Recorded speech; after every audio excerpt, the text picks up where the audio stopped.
We think we're brilliant. We take pride in our laboratories, our satellites, our computers that fit in our pockets. But there is a civilization that mastered polymer chemistry 3,000 years before Charles Goodyear patented vulcanization. That manufactured blades sharper than any stainless steel scalpel produced in the 21st century. That invented a pigment so resistant it survives acids, hurricanes, and centuries of tropical rain without losing a single drop of color. And that purified drinking water for 60,000 people using a volcanic mineral that European science only rediscovered in the 20th century. This civilization had no wheels, no horses, no iron, bronze, or steel. They worked with stones, plants, and pure observation. And yet they produced technologies that modern science took millennia to achieve. In some cases, it still hasn't. In this video, we're going to open 6 boxes that official history prefers to keep closed. 6 Mayan technologies that seem to have come from another time, from the most disturbing to the most impossible. And at the end, the question nobody wants to answer. If they knew all of this, why did we need to reinvent it? Ready?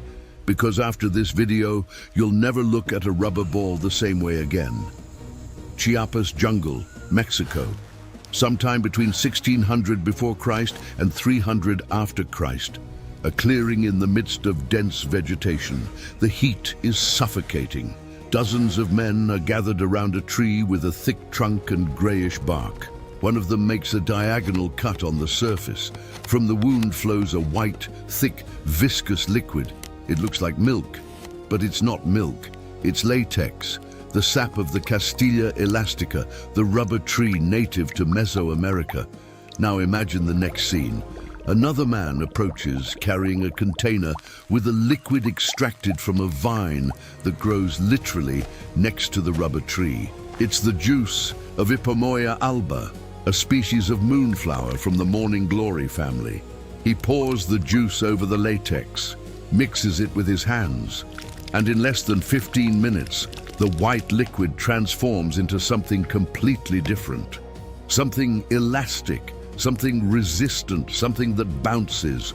Rubber.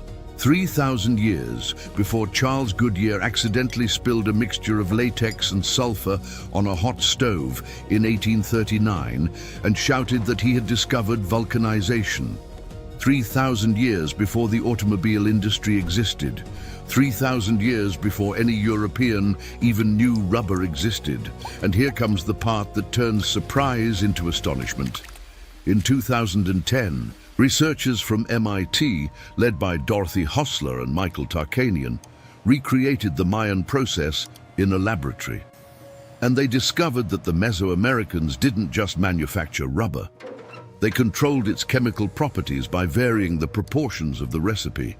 A half-and-half mix of latex and moonflower juice, maximum elasticity, perfect for balls used in the ritual game called Pok-ta-Pok. 3 parts latex to 1 part plant juice, maximum resistance to wear, ideal for sandals, pure latex with no plant addition, extremely strong glue, perfect for bonding ceramic and wooden objects. The MIT researchers were visibly perplexed. What they were seeing was not primitive experimentation. It was polymer science. It was materials engineering. It was precise control of mechanical properties through chemical formulation. All of this done by people who, according to school textbooks, lived in the Stone Age. When the Spanish conquistadors arrived in Mesoamerica in the 16th century, they had no words to describe what they saw. Balls that bounced on their own, fabrics that repelled rainwater, sandals that seemed indestructible. None of this existed in the Old World.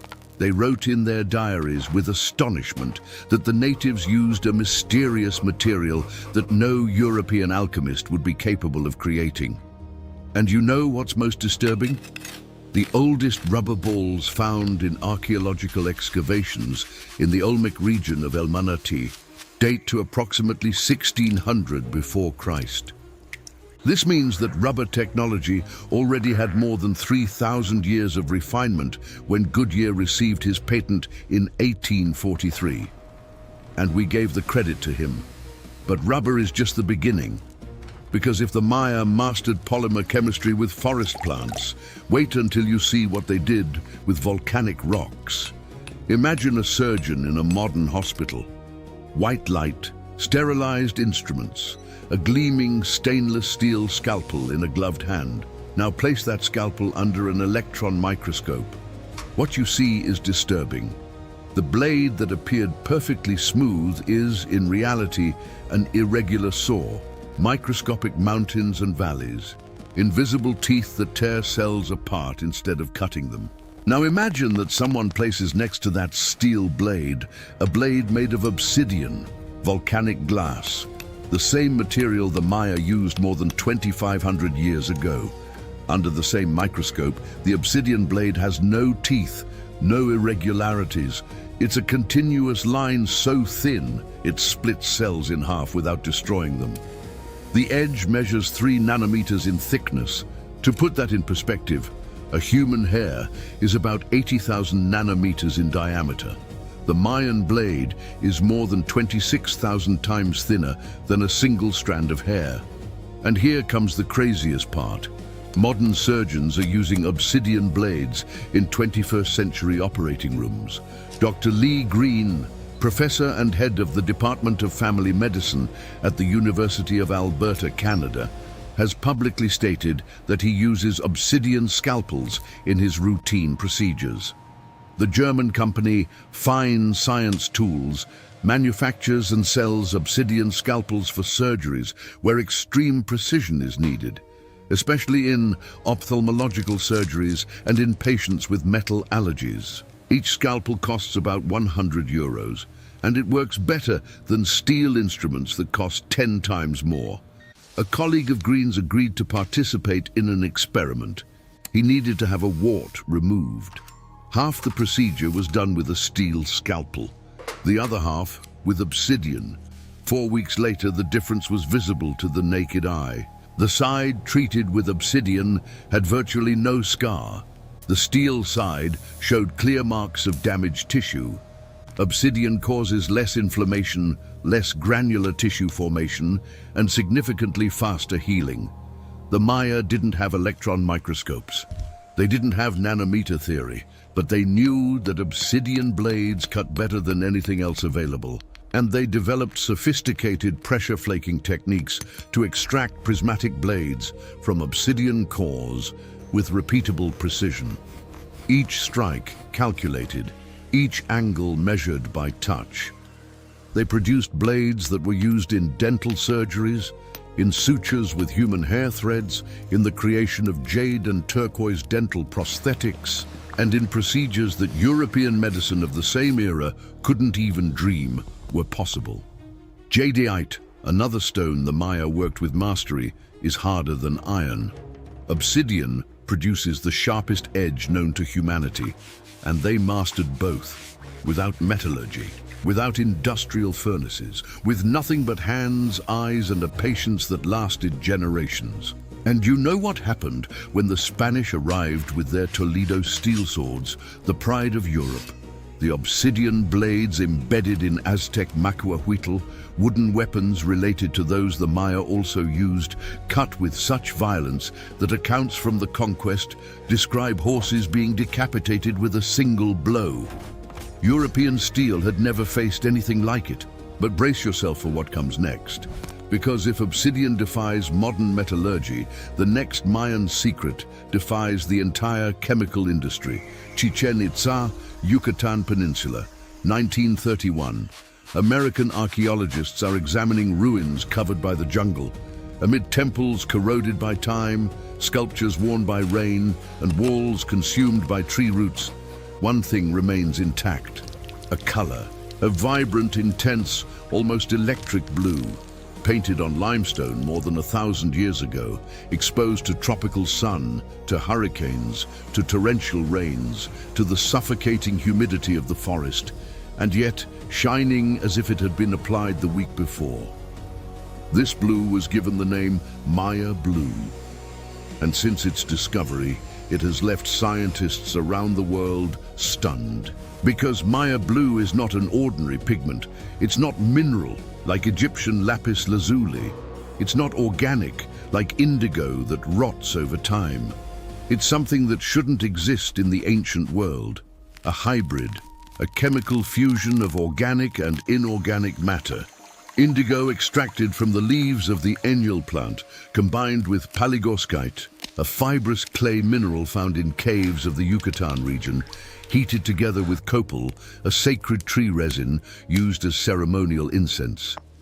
The result is a molecule that modern science calls an encapsulated compound. The indigo molecules are literally trapped inside the microscopic channels of the palygorskite's crystalline structure, protected, shielded, immune. Immune to what? To practically everything. Researchers subjected samples of Maya blue to nitric acid. Nothing happened. They tested with organic solvents. The blue remained intact. They applied aggressive alkalis. No effect. They tried forced biodegradation. The color resisted. The only way to destroy Maya blue in a laboratory is through treatment with an extremely intense acid under prolonged reflux, conditions that don't exist in nature.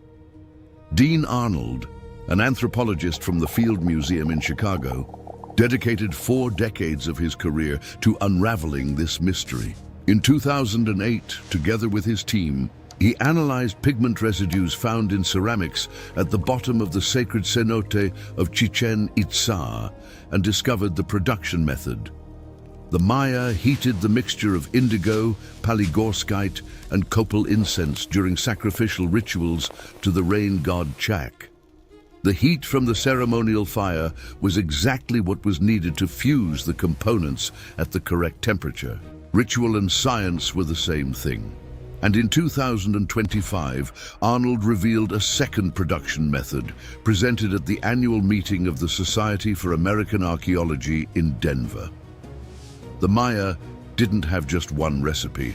They had variations, they had alternative techniques, they had a sophisticated chemical industry disguised as a religious ceremony. And here's the paradox that should keep any modern materials engineer up at night. Maya blue has survived for more than 1,000 years in one of the most aggressive regions on the planet. The paint on your apartment facade peels in 5. Modern industrial pigments produced in factories with billions of dollars in equipment don't come close to that durability. And the original formula was lost for nearly 2 centuries until it was partially reconstructed by a Mexican chemist in 1993.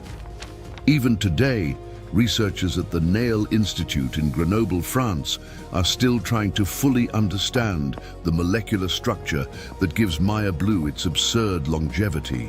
And they are using that knowledge to create a new scientific discipline called archaeomimetics, which is basically copying the ancients to make better pigments in the future. We are literally studying Mayan chemistry to improve our own. If that's not a technology that seems to come from the future, nothing is. But the blue that never dies is only the visible side of Mayan genius. Because underground, invisible to tourists, there is something even more impressive. And it has to do with the most essential substance for human life. Tikal, Guatemala. A metropolis that at the height of its occupation housed between 60,000 and 90,000 inhabitants, temples that pierced the jungle canopy, palaces decorated with stucco and elaborate paintings, monumental plazas connected by elevated causeways, and a monumental problem.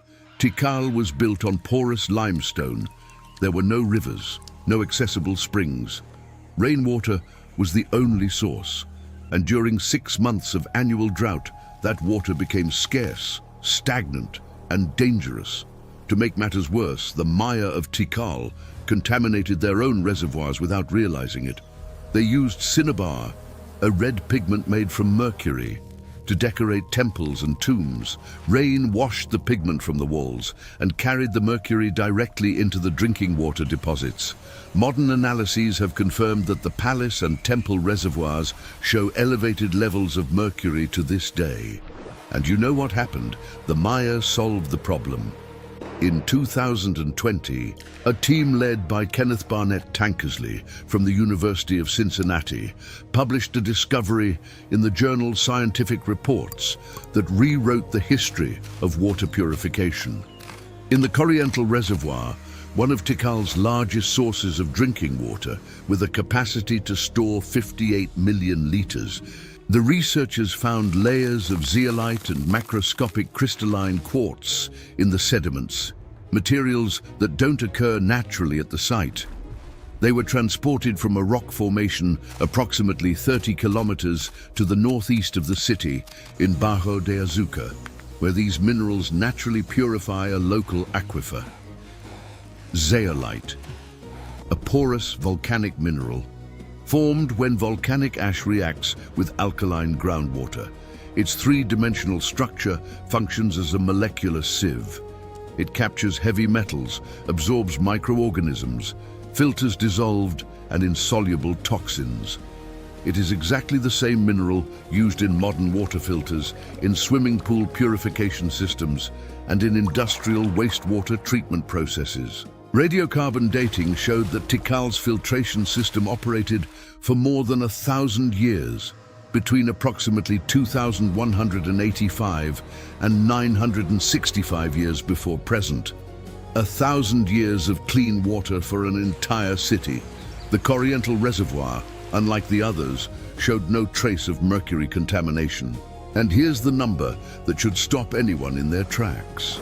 Tikal's zeolite filtration system is 1,800 years older than Robert Bacon's sand filtration system, developed in 1627, and 2,155 years older than the first use of zeolite in European water purification systems. Kenneth Tankersley summarized in straightforward terms what this discovery means.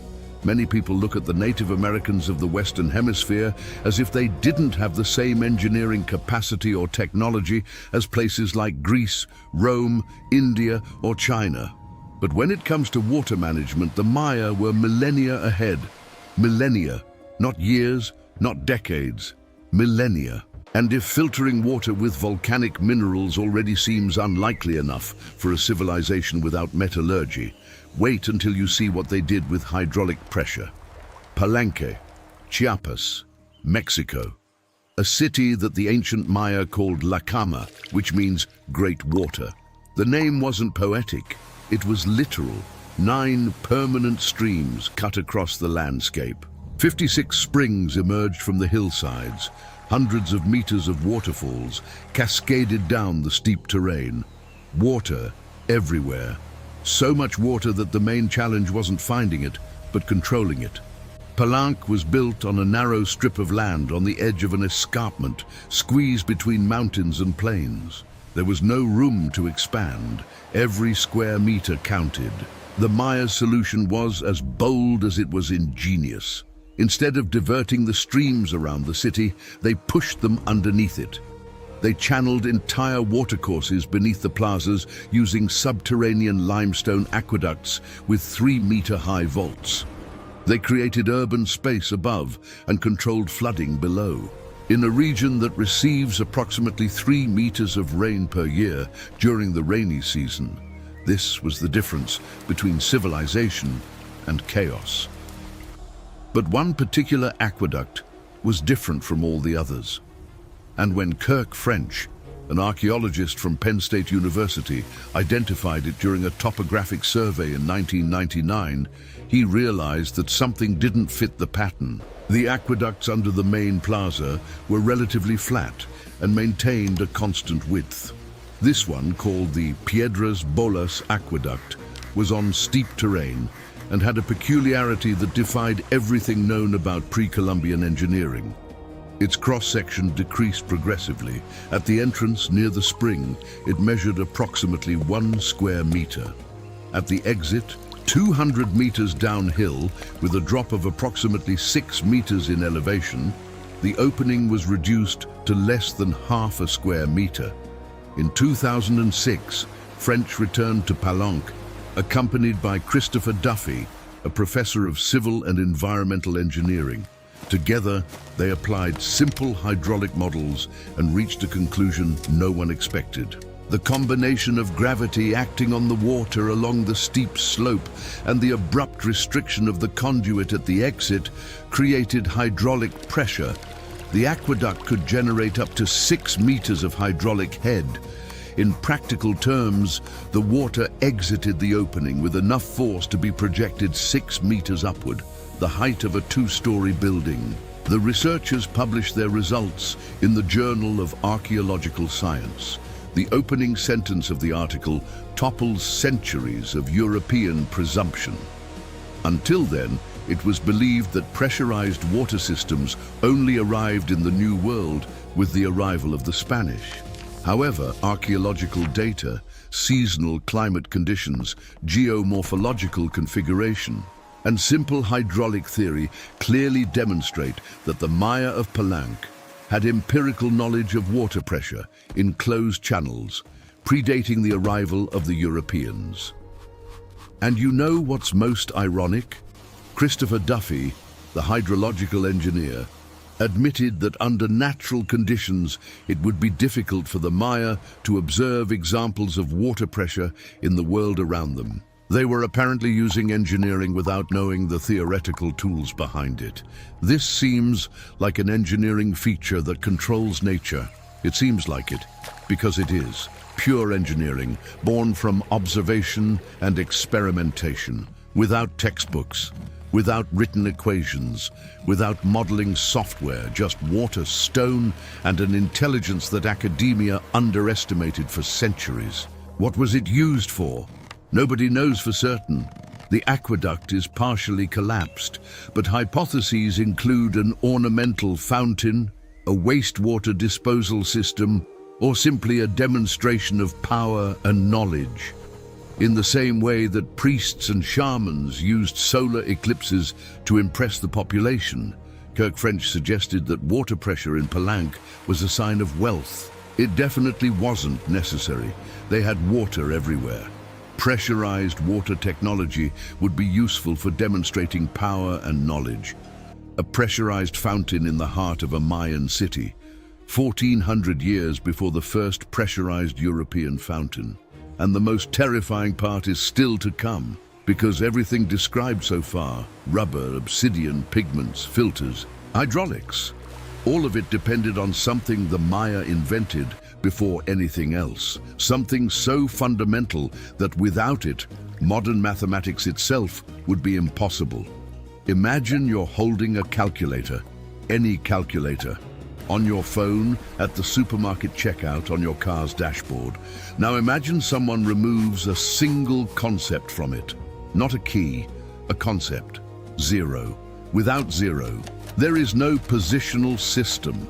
Without a positional system, there is no efficient way to represent large numbers. Without large numbers, there is no precise astronomy, no complex engineering, no calculus, no computing. Zero is the invisible foundation upon which all modern technological civilization is balanced. The Maya developed the concept of zero around the 4th century after Christ. At that same time, Europe was still trapped in the Roman numeral system, one of the worst calculation systems ever devised by humanity.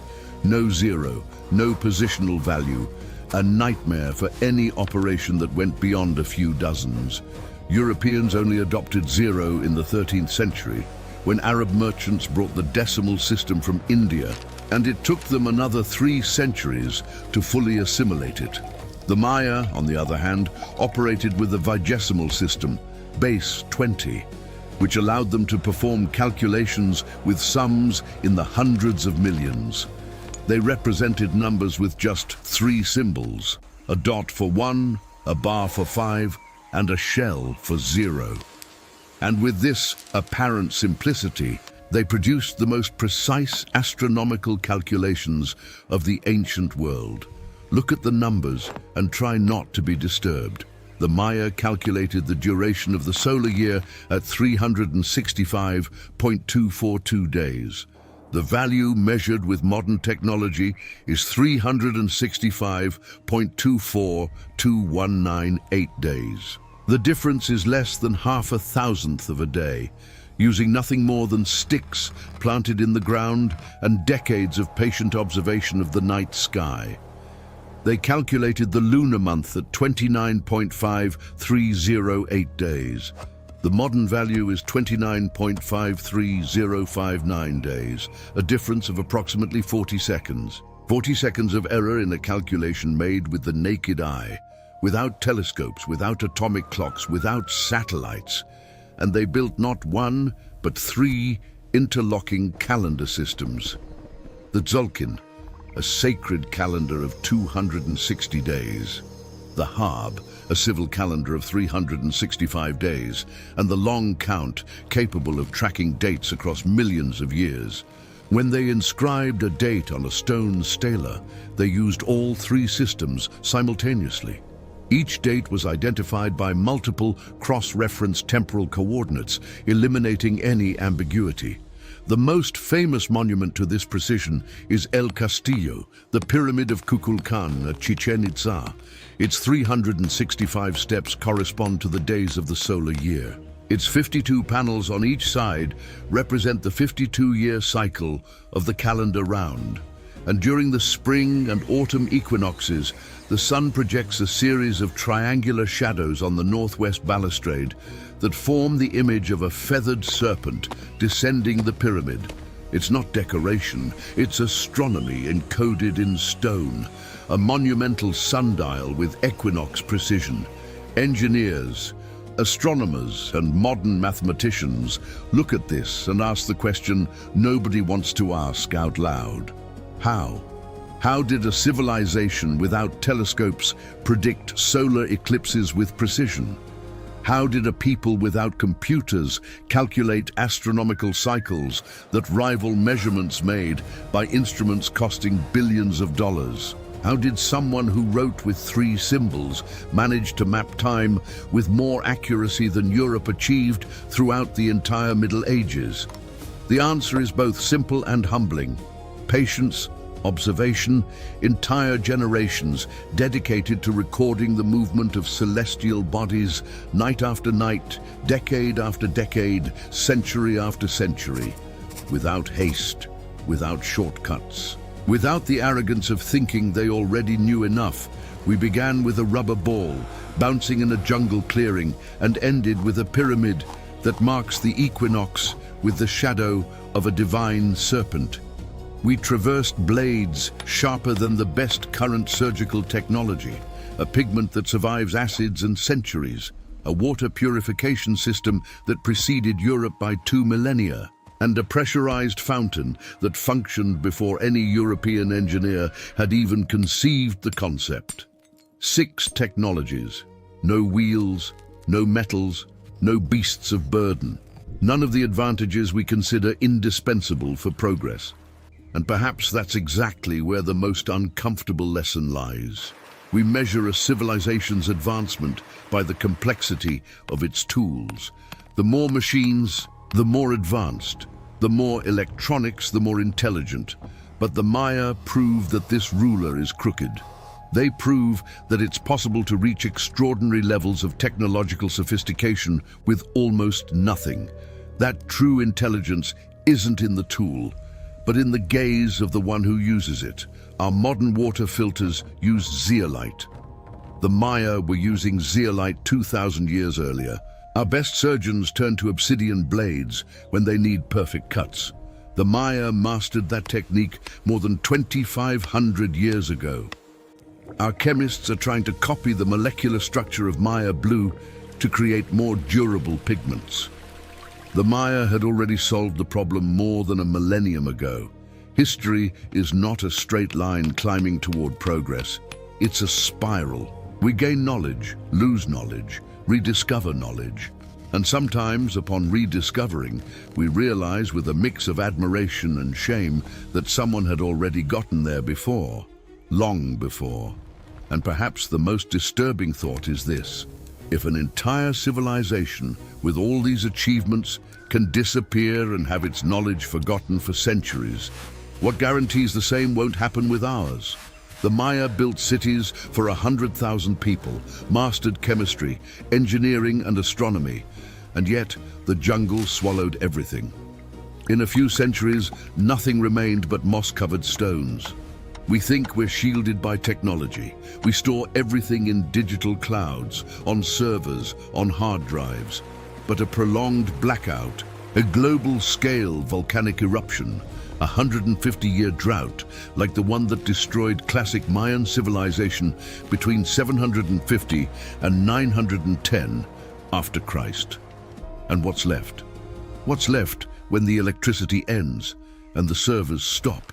A civilization that no longer knows how to make a rubber ball without a factory, that can't purify water without a treatment plant, that doesn't know how to point at the sky and say on which day the sun will cross the equator. The Maya knew all of this with their bare hands. Perhaps we are the primitives, just with more expensive toys.